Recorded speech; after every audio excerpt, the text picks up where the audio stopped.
నమస్తే డి న్యూస్కి స్వాగతం. నేను మీ దిగ్విజయ్. బులెటిన్ల ముందుగా హెడ్లైన్స్.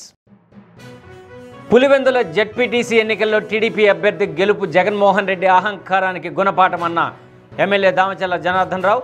ఇప్పటికైనా పద్ధతి మార్చుకోకపోతే రాష్ట్ర వ్యాప్తంగా ఇవే ఫలితాలు వస్తాయని హితబోధ. ఆపదలో ఉన్న బాధితులను ఆదుకోవడంలో తమ ప్రభుత్వం ఎల్లప్పుడూ ముందుంటుందన్న రాష్ట్ర సాంఘిక సంక్షేమ శాఖ మంత్రి డాక్టర్ డోలా శ్రీ బాల వీరాంజనేయ స్వామి. 121 మంది లబ్ధిదారులకు 60,77,000 రూపాయల విలువైన సీఎంఆర్ఎఫ్ చెక్కులను పంపిణీ చేసిన మంత్రి. తెలుగుదేశం పార్టీ నాయకులు ముప్పవరపు వీరయ్య చౌదరి హత్య కేసులో ప్రధాన నిందితుడు ముప్పా సురేష్ నేడు జిల్లా ఎస్పీ ఏఆర్ దామోదర్ ఎదుట లొంగుబాటు. హైకోర్టు సుప్రీంకోర్టులో ముందస్తు బెయిల్ నిరాకరించడంతో లొంగుబాటు. ఇక వివరాల్లోకి వెళ్తే, పులివెందుల జెడ్పీటీసీ ఎన్నికల్లో టీడీపీ అభ్యర్థి గెలుపు జగన్మోహన్ రెడ్డి అహంకారానికి గుణపాఠమని టీడీపీ రాష్ట్ర ఉపాధ్యక్షులు ఒంగోలు శాసనసభ్యులు దామచర్ల జనార్దన్ రావు వ్యాఖ్యానించారు. ఒంగోలులోని తన నివాసంలో ఆయన మీడియాతో మాట్లాడారు. ముందు నుంచి అనుకునేదే పులివెందులు అనేది ఇదివరకు అంతా కూడా వాళ్ళు వన్ సైడ్ రాజకీయాలు చేస్తా, రిగ్గింగ్లు చేస్తా, దౌర్జన్యం చేస్తా వాళ్ళు అడ్డాగా మార్చుకున్నారు. ఈసారి ఏదైతే పోలీసు వాళ్ళు ఒక పకడ్బందీగా ఓటర్స్ అనేవాళ్ళు మనస్ఫూర్తిగా ఓటేసుకునే విధంగా ఈరోజు పులివెందులు కానీ చేశారు కాబట్టి ఈరోజు కరెక్ట్ అయిన రిజల్ట్ కూడా వచ్చిందని చెప్పి కూడా మేము తెలియజేస్తా ఉన్నా. కాబట్టి ఈరోజు ప్రజాస్వామ్యంలో నిన్న కూడా చూశాను జగన్ రెడ్డి మాట్లాడే విధానాన్ని కూడా. పోలీసు వాళ్ళు ఇట్లా చేశారు అట్లా చేశారు అంటున్నారు. ఇదివరకు చేసినవి కూడా వాళ్ళు గుర్తుపెట్టుకోవాలి. ఇదివరకు ఓటుకు కూడా రానిలా కొన్ని ప్లేసెస్లో ఎవరైనా నామినేషను సర్పంచ్గా కానీ లేకపోతే ఎంపీటీసీలుగా నామినేషన్ వేస్తే లాగి వాళ్ళ ముందే బయటేసి చిన్న రోజులు ఉన్నాయి. అలాంటి వ్యక్తి ఈరోజు ఏదో చాలా మాట్లాడుతూ ఉన్నాడు. ఎప్పుడైతే పోలింగ్ అయిందో ఆ రోజే ఈవినింగే చెప్పారు, ప్రశాంతమైన వాతావరణంలో ప్రతి ఒక్కరు కూడా వాళ్ళ హక్కు ఉపయోగించుకున్నారని చెప్పేసి కూడా ఆ రోజు చెప్పడం కూడా జరిగింది. కాబట్టి ఈ గెలుపు అనేది సహజంగా ముందు నుంచే అన్నాం, 2 కూడా గెలుస్తామని చెప్పేసి ముందు నుంచే తెలుసు. కాబట్టి ఇది ఒక వాళ్ళకి 11 సీట్లే కాకుండా ఇది ఒక గుణపాఠం. ఆయన నియోజకవర్గంలో ఆయన పరిస్థితి ఎట్లా ఉందనేది. ఎప్పుడు అహంకారం అహంభావాలతో పోతే లాస్ట్కి వచ్చే సిట్యువేషన్ ఈ విధంగానే ఉంటుంది. ఎప్పుడు మనకు అవకాశాలు వచ్చినప్పుడు 151 సీట్ ఇచ్చినప్పుడు నువ్వు 10 మందికి ఉపయోగపడే కార్యక్రమాలు చేయాలి. నేను బటన్ నొక్కాను, అకౌంట్లో పడ్డాయి సంక్షేమాలు, నాతోటే ఉన్నారు, నేను రౌడీజం చేయొచ్చు, లేకపోతే ఎదురు పార్టీని లేకుండా వాళ్ళ మీద కేసులు పెట్టి ఇబ్బందులు పెట్టచ్చు అనుకుంటే లాస్ట్కి వచ్చాకే 11కే పరిమితం అవుతారు. ఈరోజు అసెంబ్లీ కూడా రాలేని పరిస్థితి, లేకపోతే అపోజిషన్ లేని పరిస్థితి ఈరోజు అందరూ కూడా చూస్తూ ఉన్నాం. అయినా కూడా అహంకారం తగ్గల. కాబట్టి ఇది కూడా ఒక లెసన్గా భావించి బుద్ధి తెచ్చుకొని కరెక్ట్గా ఉంటే భవిష్యత్తు ఉంటుందని చెప్పేసి కూడా మేము తెలియజేస్తాం.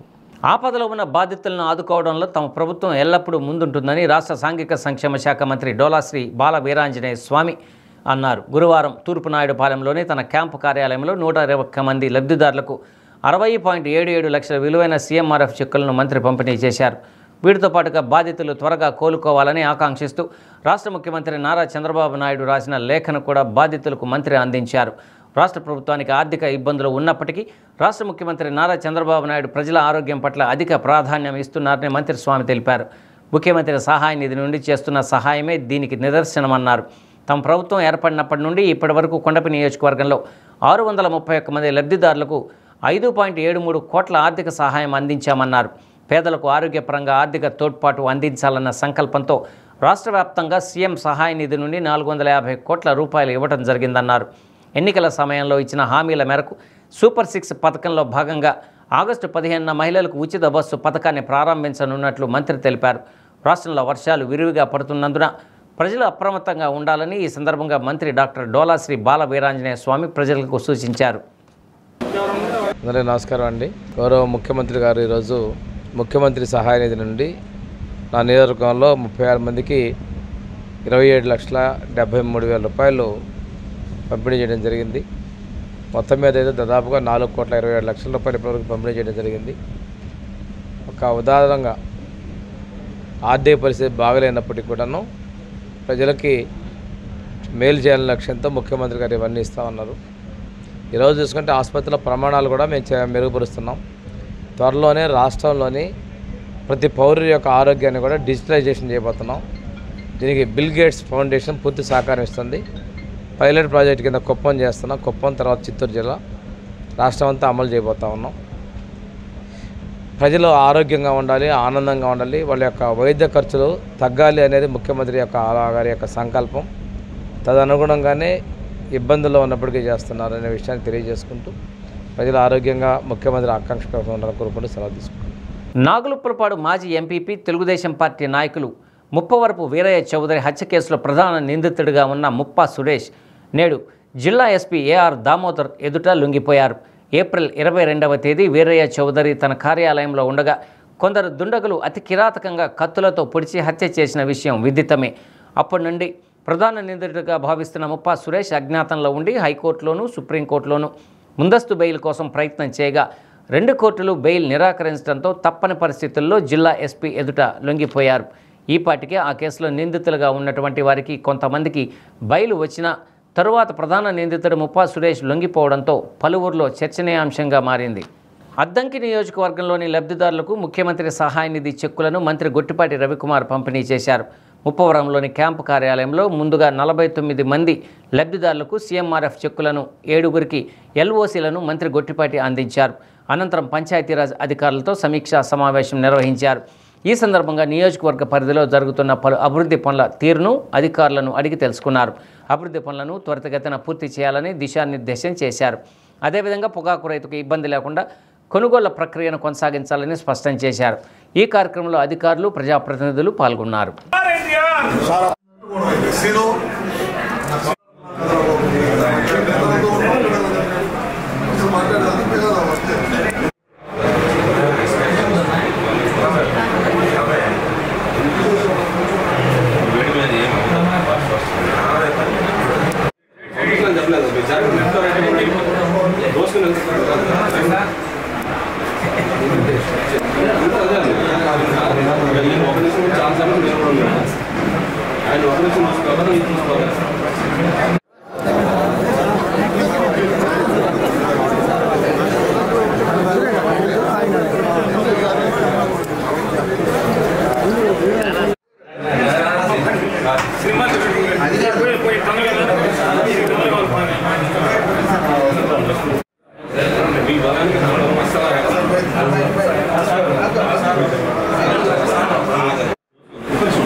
దేవదాసు ధర్మవరం చీరాల హరికృష్ణ గొర్రెపాడు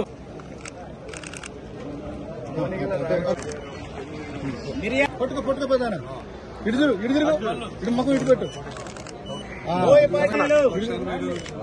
1947 ఆగస్టు 15 నుండి మనం అనుభవిస్తున్న స్వాతంత్ర ఫలాలు అనేక మంది సమరయోధులు మహనీయులు ప్రజలు 1857 నుండి బ్రిటిష్ పాలనపై జరిపిన సుదీర్ఘ పోరాటాలు త్యాగాల ఫలితమేనని ఒంగోలు ఎంపీ మాగుంట శ్రీనివాసులరెడ్డి అన్నారు.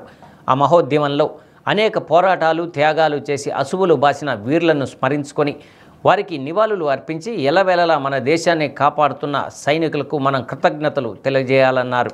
అందరం ఇళ్లపై జాతీయ పతాకాలను ఎగురవేసి దేశ సర్వతోముఖాభివృద్ధికి ఔన్నత్యతకు సమగ్రతకు ఎల్లప్పుడూ పాటుపడతామని ప్రతినబూనాలన్నారు. 79వ స్వాతంత్ర దినోత్సవాన్ని ఆనందంగా జరుపుకోవాలని కోరుతూ ప్రకాశం జిల్లా ప్రజలకు స్వాతంత్ర దినోత్సవ శుభాకాంక్షలు తెలియజేశారు. అందరికీ నమస్కారాలు. ఆగస్టు 15 అంటేనే స్వాతంత్ర దినోత్సవాన్ని చిన్నపిల్లల నుంచి పెద్దవాళ్ళకు కూడా తెలిసిన విషయం. అది 1947వ సంవత్సరంలో స్వాతంత్రం మనకు సాధించిన తర్వాత ఎంతో ప్రగతిని మనం సాధించుకొని 15వ తారీఖు ఆగస్టు అంటే రేపు 79వ స్వాతంత్ర దినోత్సవ వేడుకలు మనం ఘనంగా కూడా జరుపుకోబోతున్నాం. ఒంగోలు పట్టణంలో పెరేడ్ గ్రౌండ్స్లో మంత్రివర్యులు గారి ఆధ్వర్యంన గౌరవ శాసనసభలు, కలెక్టర్ గారు, అధికారులందరూ కూడా ఈ సమావేశంలో కూడా పాల్గొని అందరూ కూడా జయప్రదం చేసేదానికి సంసిద్ధంగా ఉన్నారు. అదేవిధంగా ఒంగోలు పట్టణంలో ఇంకా పలు ప్రాంతాల్లో కూడా జెండా ఆవిష్కరణ అనేది కూడా జరగబోతూ ఉన్నది. స్వాతంత్రం అంటేనే ఎంతో పులకరించిపోతుంటుంది. స్వాతంత్ర సమరయోధులు అనేవాళ్ళు ఎన్నో కష్టాలు పడి అసూలు బాసి పూజ్య బాపూజీ గారు ఏంటంటే ఎంతో కష్టపడిన తర్వాతే మనకు ఈ స్వాతంత్రం వచ్చింది. స్వాతంత్రం వచ్చిన తర్వాత మనం ఎంతో ఎదుగుదల అనేది ఏ విధంగా చూసామనేది మనం చూస్తూ వస్తున్నాం ఎన్ని సంవత్సరాలుగా. అందుకే మాగుంట కుటుంబం తరఫున మీ అందరికీ కూడా 79వ స్వాతంత్ర దినోత్సవ శుభాకాంక్షలు తెలుపుతున్నాను. Happy independence day. Thank you. Ongole నగరంలోని నేతాజీ కాలనీ వద్ద నూతనంగా ఏర్పాటు చేసిన A1 నవాబ్స్ కేఫ్ను ఒంగోలు శాసనసభ్యులు దామచర్ల జనార్దన్ రావు ప్రారంభించారు. సువిశాల ప్రదేశంలో ఆహ్లాదకరంగా ఉండేలా కేఫ్ ఏర్పాటు చేసిన ఖాదర్ను ఆయన అభినందించారు. అనంతరం దామచర్ల మీడియాతో మాట్లాడుతూ ప్రజలను ఆకట్టుకునే విధంగా A1 నవాబ్స్ కేఫ్ ఉందన్నారు. ఒంగోలు నగరంలో రియల్ ఎస్టేట్ పుంజుకున్న నేపథ్యంలో ఇలాంటి కేఫ్ వద్దకు వచ్చి వాటి గురించి మాట్లాడుకునే చక్కని వాతావరణం ఇక్కడ ఉందన్నారు. ఒంగోలు నగర మేయర్ గంగాడ సుజాత మాట్లాడుతూ కాఫీ షాప్ యూత్ ఐకాన్గా మారిందన్నారు. నేటి యువత ఉద్యోగాల కోసం ఎదురు చూడకుండా ఇలాంటి కేఫ్లు పెట్టుకుని ఉపాధి పొందటమే కాకుండా 10 మందికి ఉపాధి చూపిస్తున్నారని తెలిపారు. ఈ కార్యక్రమంలో ఒంగోలు వ్యవసాయ మార్కెట్ కమిటీ మాజీ చైర్మన్ కామేపల్లి శ్రీనివాసరావు, మున్సిపల్ మాజీ చైర్మన్ మంత్రి శ్రీనివాసరావు, తెలుగుదేశం పార్టీ నాయకులు కొఠారి నాగేశ్వరరావు, కపిల్ భాష తదితరులు పాల్గొన్నారు.